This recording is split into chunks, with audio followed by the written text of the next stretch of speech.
بسم الله الرحمن الرحيم إن الحمد لله نحمده ونستعينه ونستغفره ونعوذ بالله من شرور أنفسنا ومن سيئات أعمالنا من يهده الله فلا مضل له ومن يضلل فلا هادي له وأشهد أن لا إله إلا الله وحده لا شريك له وأشهد أن محمدا عبده ورسوله صلى الله عليه وعلى آله وصحبه وسلم تسليما كثيرا يا أيها الذين آمنوا اتقوا الله حق تقاته ولا تموتن إلا وأنتم مسلمون يا أيها الناس اتقوا ربكم الذي خلقكم من نفس واحدة وخلق منها زوجها وبث منهما رجالا كثيرا ونساء واتقوا الله الذي تساءلون به والأرحام إن الله كان عليكم رقيبا يا أيها الذين آمنوا اتقوا الله وقولوا قولا سديدا يصلح لكم أعمالكم ويغفر لكم ذنوبكم ومن يطع الله ورسوله فقد فاز فوزا عظيما أما بعد.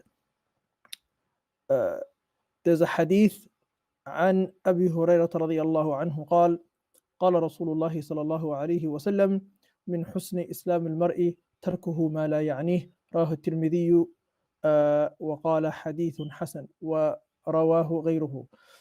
So this hadith, which was narrated by Abu Hurairah radiyallahu anhu, will be the pinnacle and will be the focal point of my khutbah or my reminder, admonition. This hadith, which was narrated by Abu Hurairah radiyallahu anhu, mentions that the Prophet sallallahu alaihi wasallam, he said that the best of one's Islam is to leave that which doesn't concern him or her. And this hadith was collected by Imam Tirmidhi in his Jami', and he classified it as a sound hadith. And that's how most of the scholars of hadith have classified this hadith and have considered this hadith, that it's a sound hadith. And really, it's one of the main principles of the entire Islamic tradition, because it teaches us some of the core concepts of the religion. And it's actually one of the reasons why Imam al-Nawawi alayhi rahmatullah included it in his 40 ahadith, because it's considered to be from the foundational principles of the religion. There are so many of the illuminary Islamic personalities and scholarly figures have mentioned some really important things about this hadith. So, for example, Ibn Rajab al-Hanbali, he says, هذا الحديث أصل من أصول الأدب. He said that this hadith is a foundational principle from the principles of good etiquette. So al-adab is something that's really one of the most important Islamic sciences. In fact, people used to teach it at universities and in Islamic institutes in the past. It was considered to be something which is very important, to have etiquettes, to have adab. It was itself a focal important aspect of Islamic learning. Hamzatul Kinani rahimahullah, he mentions and he says, هذا الحديث ثلث الإسلام.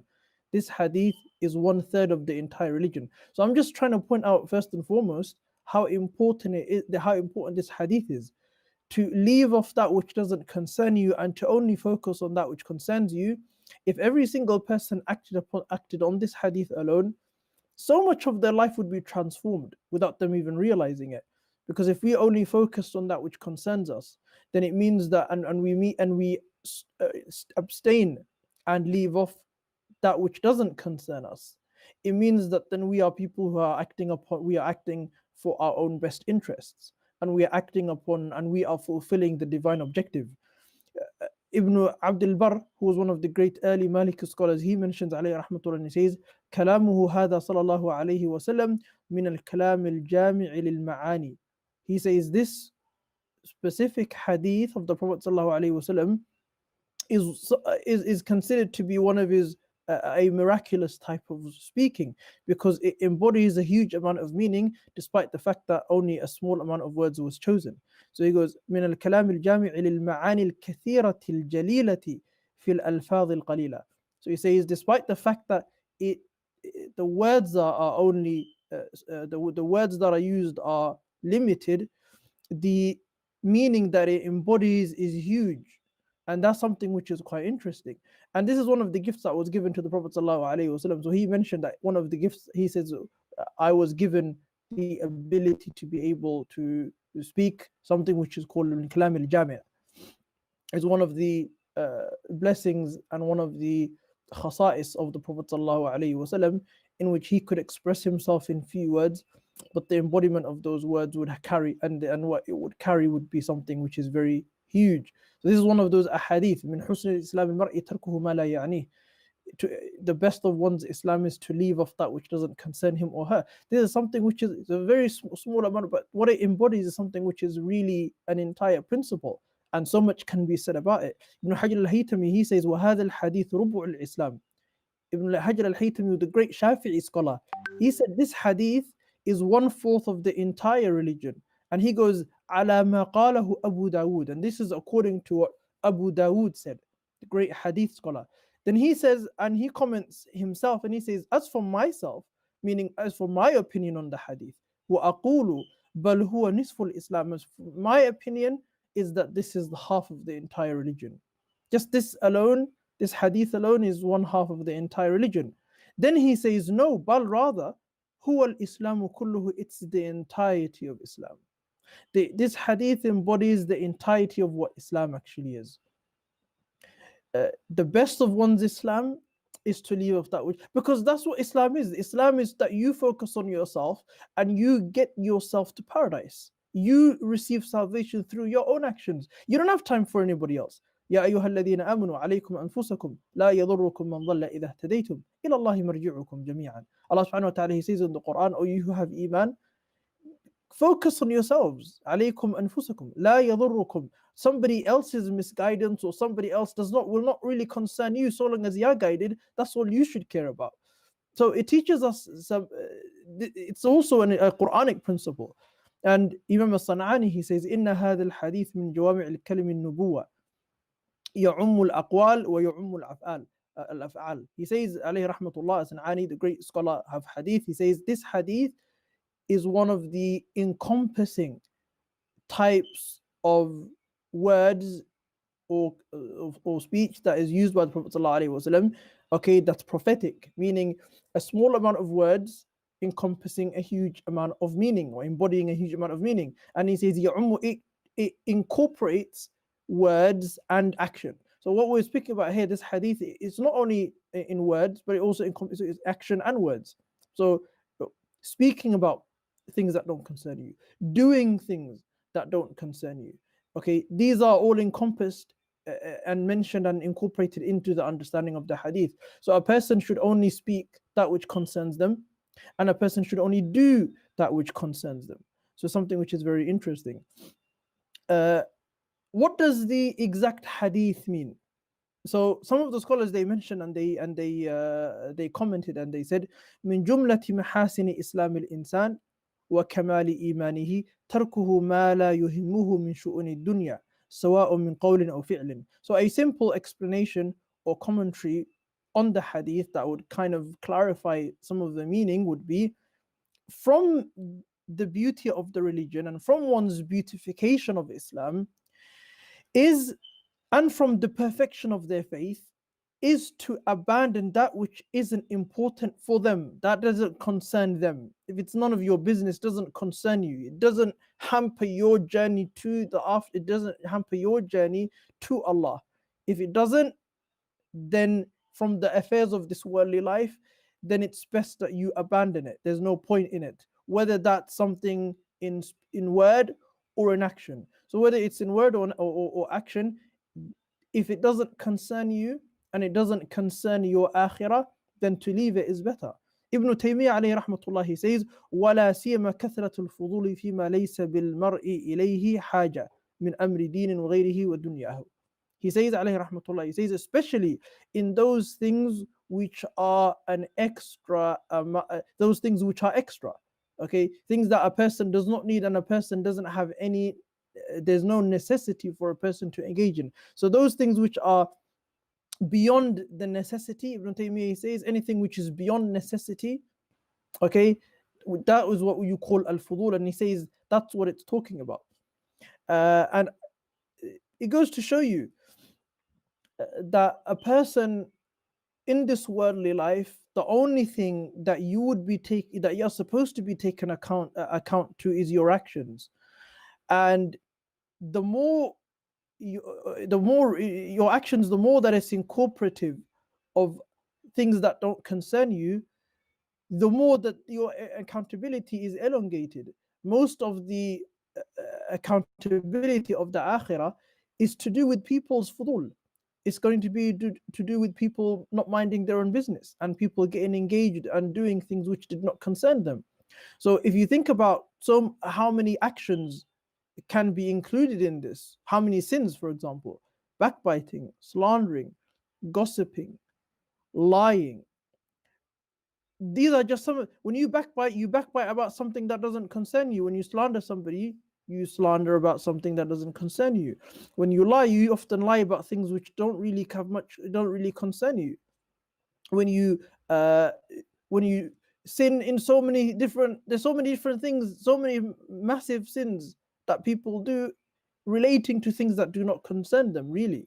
Okay, maybe it's a desire that they want to fulfill, okay, or it's something else, but it doesn't actually concern them. So this is something which is very, very important. Ibn al-Qayyim, he mentions and he says, من حسن إسلام المرء تركه ما لا يعنيه فهذا يعم الترك لما لا يعني من الكلام والنظر والاستماع. He says this includes everything. Ibn al-Qayyim, he says talking, looking, listening, grabbing, والمشي, walking, والفكر, thinking even. So many different, this is incorporative of almost everything that a person could do really. So it's something which is very important then. A person needs to realize that a person will be taken accountable for engaging in things that does not concern them. So a person should always primarily focus on themselves. That's the most important thing. As human beings, we've been entrusted with and we are responsible for our own selves. We are not responsible for somebody else. In the accountability of the afterlife, really, we're only going to be concerned with what we did. We will be questioned about what we did. We will not be taking responsibility from anybody else. We will be primarily responsible of our own selves. Therefore, why would it be wise for a person then to carry somebody else's misgivings or somebody else's sins or somebody else's iniquities or somebody else's problems? That's something that can only occur when we get involved in things we shouldn't be involved in. Umar ibn Abdul Aziz, he mentions and he says, Al-Hasan al-Basri, sorry, he says, علامة إعراض الله تعالى عن العبد أن يجعل شغله فيما لا يعنيه. So he says, Hasan al-Basri, one of the signs in which Allah subhanahu wa ta'ala, God Almighty, has turned away from somebody is that this person is fixated primarily on things that does not concern him or her. So one of the ways in which a person is abandoned by Allah. So i'radullah an al-abd means when Allah subhanahu wa ta'ala turns away from somebody. And when Allah turns away from somebody, it means that Allah subhanahu wa ta'ala allows you to do what you want to do. Allah subhanahu wa ta'ala there's no more checks and balances for this person. Allah abandoned them to themselves, which is a very scary thing. Now, one of the signs, Hasan al-Basri says, that Allah has abandoned somebody is that you would only see this person engaging in things that doesn't actually concern them. They don't care about their own self-rectification. They don't care about their own well-being, Islamically, spiritually. They don't care about their own relationship with Allah. They don't care about their own learning. They don't care about their own responsibilities. But everything that they do is about somebody else or other people or other communities or other groups or other this and other that or anybody other than themselves. That's a sign that this is a person who Allah subhanahu wa ta'ala has turned away from. This is a person who Allah said He makes this person focus primarily on things which does not concern them. And something which really, if you think about it, it's something that should be a warning sign and a red flag. If you notice within yourself, if we notice within ourselves that this is something that we're doing, I'm always speaking about somebody else. I'm always thinking about other people. I'm always talking about other people. I'm always criticizing other people. I'm not focusing on myself. I haven't received salvation for me to be able to talk about anybody else. I haven't been guaranteed paradise. For me to talk about somebody else all the time, this is a sign that maybe there's something wrong with myself. Maybe I have a problem. Maybe I have an issue. That's how we should be looking at it. It's really a red flag. If we're talking about somebody else all the time, then that means there's a problem with our own iman, because we're not focusing on ourselves. We've abandoned ourselves, just talk about other people. So really, it's become a problematic, is something really problematic, and it's something that sometimes we notice within ourselves. If we do, then it has to be something that we need to stop. وقال معروف الكرخي, one of the great scholars of the past, معروف الكرخي, from the fuqaha usuliyin, he mentions something and he says كلام العبد فيما لا يعنيه خذلان من الله تعالى. He says, when a person speaks about that which doesn't concern them, that's a sign that this person has been abandoned. Khudlan is a type of abandonment which embodies humiliation also. So it's type of a khudlan, it's type of a huge amount of loss. So this is the reality when it comes to a person who, this is a reality of somebody or a person who gets involved in that which doesn't concern them. It was said, so this is the narration, Allahu A'lam of it in its regarding its authenticity, but it was said that what Luqman al-Hakim, somebody asked him a question and said to him, وقيل للقمان, somebody said to Luqman, ما بلغ بك ما نرى, how did you reach the great heights that you've reached? So he was somebody, of course, mentioned in the Quran, somebody who his name is immortalized in the Quran, somebody who Allah subhanahu wa ta'ala speaks about. There's a difference of opinion whether he was a prophet or not. Whatever the case may have been, somebody came to him and said, ما بلغ بك ما نرى, how did you reach the great virtue that you've reached? How did you reach it? How did you do it? And what he's speaking about this great virtue that he has, يريدون الفضل. قال, then he said, the way I reached it was this. He says, صدق الحديث. I only speak the truth when I talk. Whenever I speak, I only speak the truth. I don't lie. Then he said, وأداء الأمانة. I always fulfill that which has been entrusted to me. So meaning I'm not treacherous in my dealings. Everything, if I'm entrusted with something, somebody's put their trust in me, I always make sure that I fulfill that trust. Then he said, وَتَرْكُ مَا لَا يَعْنِينِي. And I never engage in that which doesn't concern me. If it's something that doesn't concern me, I don't concern myself with it. This is the reason why I reached what I reached, or this is the reason why Allah has given me whatever virtue that Allah has given me. That's what he's saying. He's saying sidqul hadith. I don't lie, I speak the truth. وَأَدَاءُ الْأَمَانَةِ. I fulfill my trust, that which is entrusted to me, I make sure that I fulfill it. وَتَرْكُ مَا لَا يَعْنِينِي. And I make sure that I never engage in that which doesn't concern me.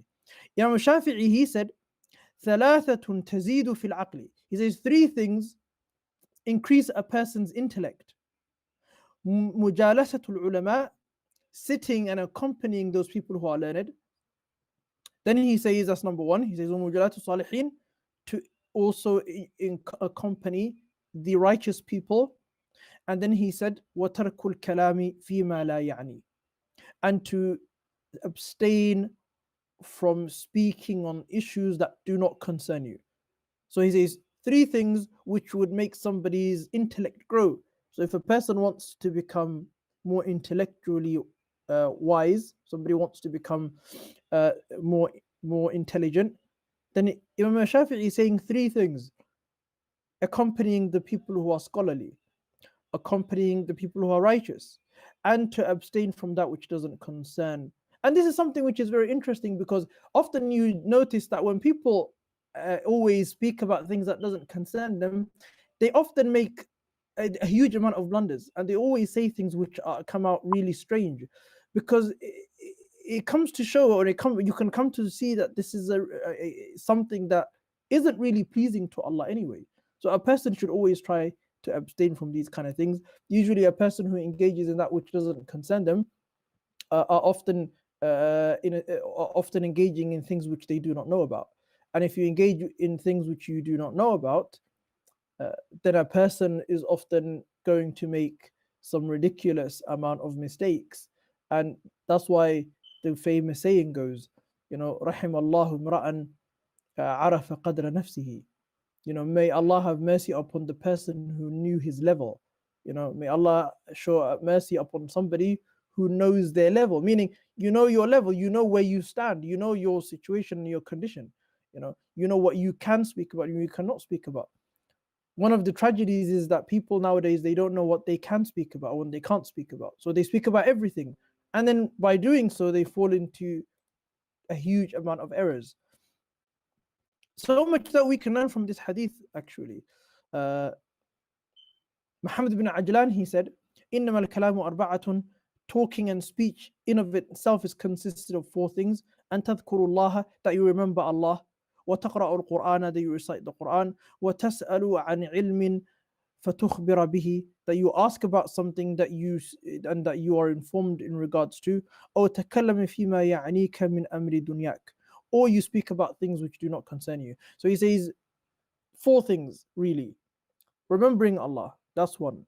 Recitation of Quran, that's two. Asking about a piece of information or piece of knowledge in which you would want to be informed about, and you get the information in regard to that piece of knowledge that you are inquiring about. And the fourth, you to speak about something that does not concern you from dunya.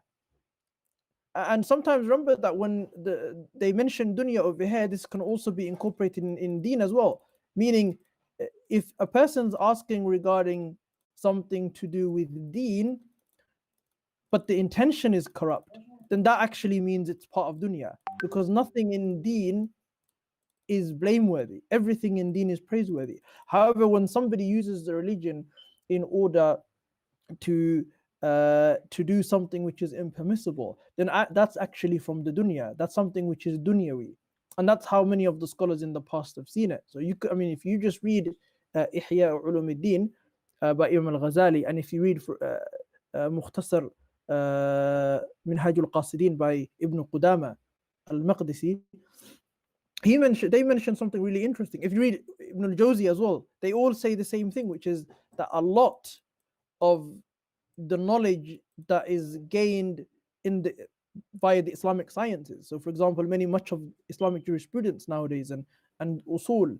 much of the religion in which people are learning is actually knowledge of the dunya, which is very, very interesting.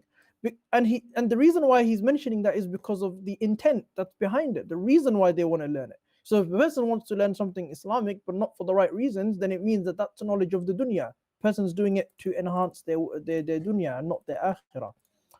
So that's something which is very important. So four types of this we will conclude with, inshallah. 4 types of speech.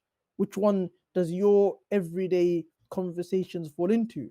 Either you're remembering Allah, or you're reciting Quran, or you're speaking about something which is to do with Islamic knowledge in which you have a good intention therewith, or you speak about something that does not concern you. So some goes to show us that this is something that's very important for us to look into. Make sure we're very careful in what we do, and ask Allah subhanahu wa ta'ala to bless us, and ask Allah subhanahu wa ta'ala to protect us and our tongues from engaging, and our actions from engaging in that which doesn't concern us. Ameen. Jazakumullahu khairan. اللهم صل على محمد وعلى آل محمد كما صليت على إبراهيم وعلى آل إبراهيم إنك حميد مجيد. اللهم بارك على محمد وعلى آل محمد كما باركت على إبراهيم وعلى آل إبراهيم إنك حميد مجيد. اللهم إنا نسألك الهدى والتقى والعفاف والغنى. اللهم آت نفوسنا تقواها وزكها أنت خير من زكاها أنت وليها ومولاها. ربنا آتنا في الدنيا حسنة وفي الآخرة حسنة وقنا عذاب النار. جزاكم الله خيرا، وصلى الله وسلم على نبينا محمد وعلى آله وصحبه أجمعين، والحمد لله رب العالمين. السلام عليكم ورحمة الله وبركاته.